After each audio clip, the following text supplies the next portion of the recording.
Dr. Emerson Mnangagwa, and indeed on my own behalf.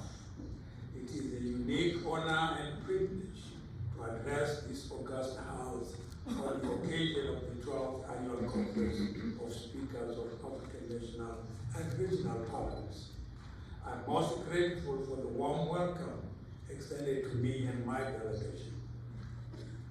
Honorable members, ladies and gentlemen, I wish to register my country's gratitude that with the cooperation and collaboration of this region and that of the entire African continent, Zimbabwe successfully hosted the 44th Ordinary Summit of SADC Heads of States and Government in August 2024. When His Excellency President Emerson Mnangagwa assumed the chairmanship of the regional bloc, the summit emerged with firm resolutions to consolidate cooperation and sustainable development in our region in the interest of impactfully improving the lives and livelihoods of our people. In pursuit of this onerous objective, the summit took important steps of approving the transformation of the SADC Parliamentary Forum into SADC Parliament, an organ that will provide the legislative framework for our region's programs and projects. The consummation of the SADC Parliament is important in complementing the work of similar regional bodies, as well as in enhancing the oversight role of the Pan-African Parliament. The responsibilities of the Republic of Zimbabwe as chairperson are well laid out. His Excellency President Mnangagwa will be guided by the decisions of the 44th Summit on what has to be implemented. He will also ensure that those programs and projects that the outgoing chairman, His Excellency President Loreko of the Republic of Angola, so ably spearheaded are completed. The chairperson has the latitude to decide on regional issues and or projects that he deems deserve his attention. He also has to manage and resolve regional issues that will arise during his tenure.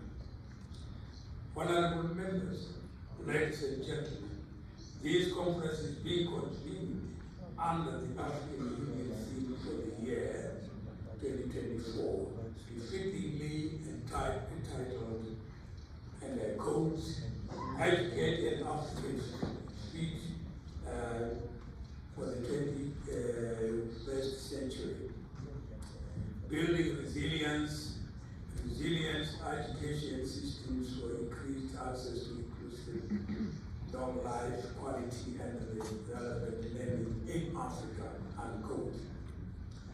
It is therefore a clarion call to action towards empowering Africans through capacity building based on the access to relevant knowledge.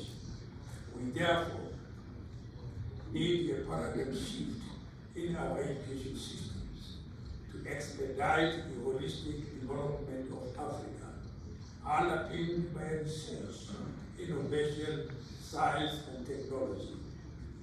Honorable members, our collective desire for the Africa we want can come to fruition if the sustained and focused involvement of this august house, the Pan-African Parliament, which is the strategic organ of the African Union, is put in action.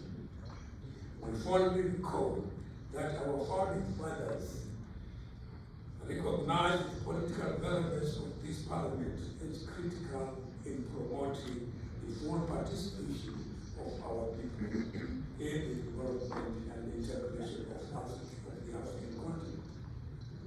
As Africa, we share a diverse and rich cultural heritage, a dynamic demographic deep common knowledge systems and values that define our destiny as an African people. We have an obligation to jealously guard our heritage from defending our values as enshrined in the Charter of the African Union. This House, therefore, has the responsibility to take the lead in defending such values. SADC as a regional body is also guided by the same values and principles that we as Africans share at the continental level. It might therefore be correct to assume that the 5 continental regions geographically defined by the African Union can be strong and effective through engaging in rigorous regional consultations and cooperations towards the Africa that we want. Our continental blueprint, Agenda 2016, is the embodiment of all that defines our being as Africans.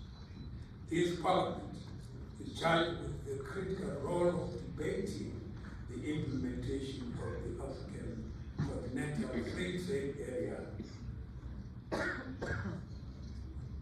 The African Free Trade Area, Continental Free Trade Area, is an institution that is poised to transform the economic landscape of our countries.